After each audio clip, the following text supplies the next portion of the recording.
Today we're going to review the platoon exercise for the P53 Enfield Rifle-Musket.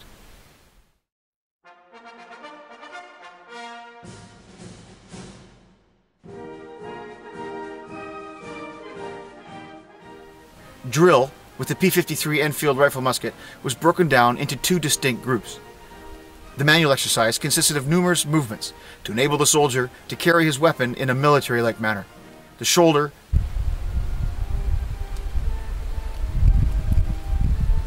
the order,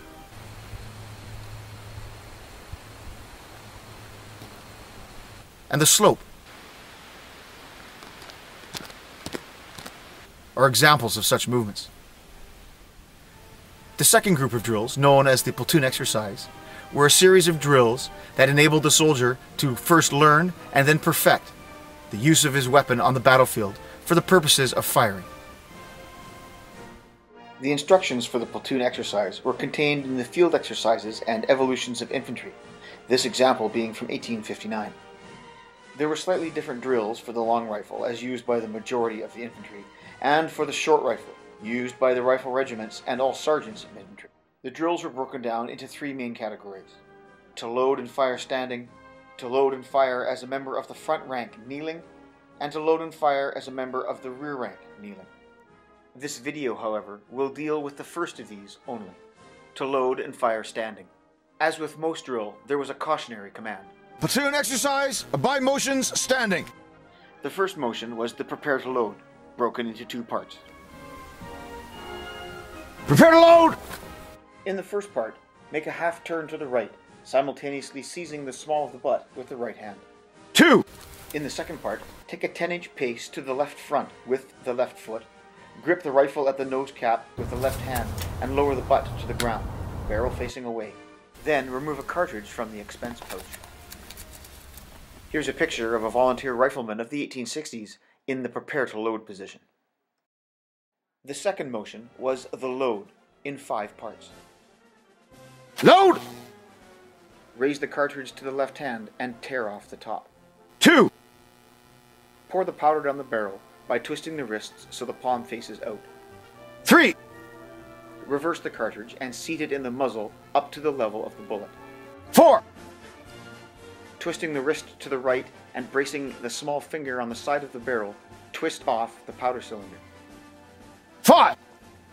Drop the powder cylinder and grip the head of the ramrod with the first 2 fingers and thumb, knuckles facing towards the body. The third motion was rod in 2 parts. Rod! Draw the ramrod out halfway and position the hand at the muzzle. Note the grip of the right hand with the first 2 fingers and thumb, knuckles towards the body. 2. Continue to draw the ramrod out its full length and position the head on top of the bullet in the muzzle. The grip of the right hand does not change. The fourth motion was home in 4 parts. Home! Push the bullet down half the length of the ramrod, taking care not to damage the crown of the muzzle. 2. Regrip the ramrod at the tip. 3. Force the ramrod fully home. 4. Check the seating of the bullet with 2 taps. The fifth motion was return in 2 parts. Return! Smartly withdraw the ramrod and catch it at its midpoint, with the first 2 fingers and thumb knuckles away from the body. 2. Continue withdrawing the ramrod, reverse it, and put it in its place under the barrel band. Then straighten the left arm and grip the forestock. The sixth motion was cap in 6 parts. Cap! Raise the rifle to a horizontal position at the waist and half cock the lock. 2. If required, remove the spent cap with a flick of the right fingers. 3. With the first finger and thumb, withdraw a fresh cap from the cap pouch. 4. Place the cap lightly on the nipple. 5. With the finger straight, seat the cap with the thumb. 6. Return the right hand to the small of the butt with the thumb pointed towards the muzzle. The next motion was the ready, always given with a range. As a front rank, at 300 yards, ready! With the right hand, set the sight at the appropriate range and move the lock to full cock. The next motion was the present in 5 parts. Present! Bring the rifle to the shoulder. 2. Place the finger on the trigger. 3. Place the sights on the target. 4, Squeeze the trigger. 5, Bring the rifle to the capping position. Close the sights. And, gripping the forestock with the right hand in front of the left, return the rifle to the prepare to load position. The platoon exercise by motions was used predominantly for training recruits. According to period documentation, however, soldiers were required to perform these motions during inspections. During those inspections, it may have looked something like this. prepare to load. 2,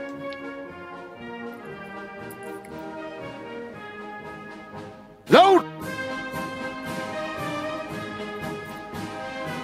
2,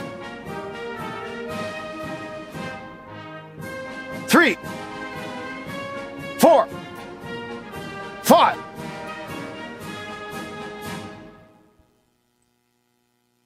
Rod. 2,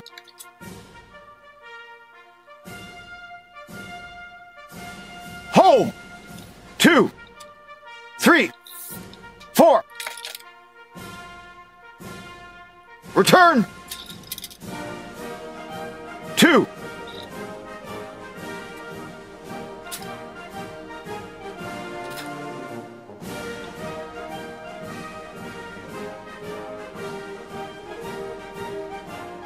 cap. 2, 3, 4, 5, 6.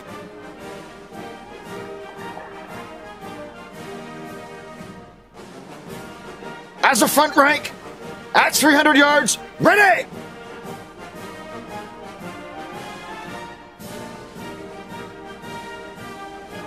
Present! 2, 3, 4, 5.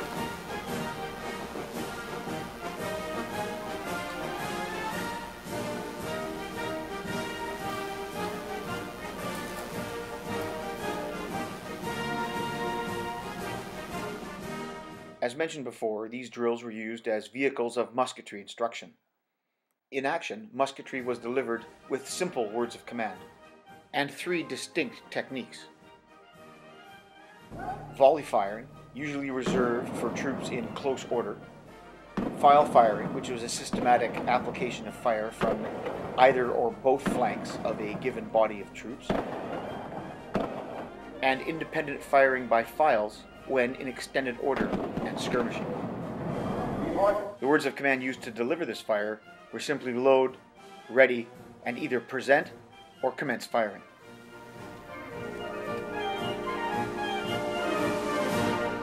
Load!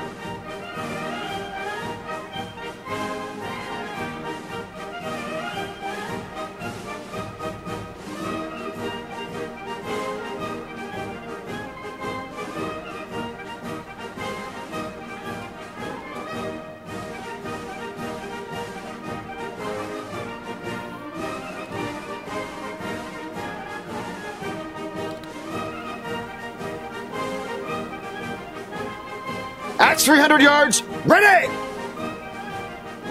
Present!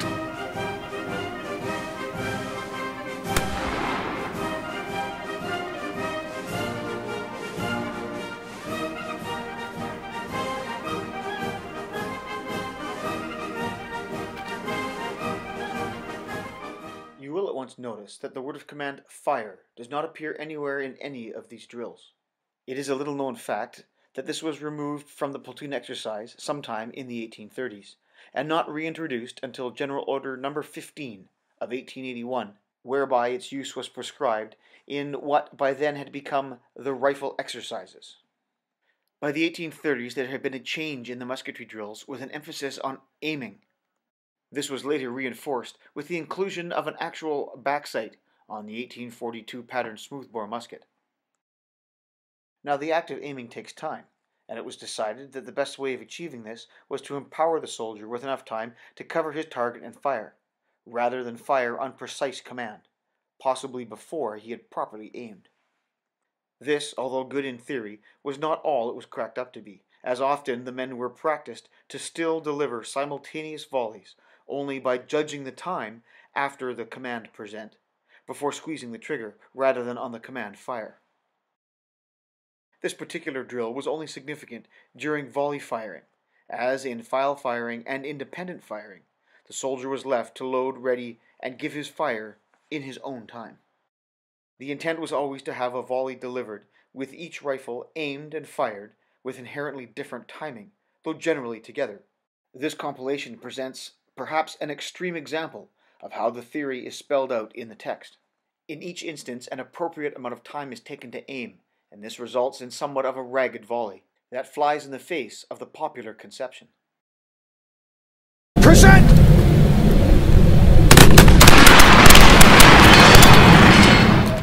The terminal effects of a volley such as this could be argued as being more effective, as every round was aimed, rather than an instantaneous discharge, with the timing being more important than the aiming. This technique had been practiced in the rifle corps of the Napoleonic era, presumably because in order to achieve best accuracy with their Baker rifles, the men needed to aim in their own time. That said, the theory behind it was sound, if not always given its due. The Enfield remained a powerful tool on the battlefield, showing its capabilities time and time again about the globe.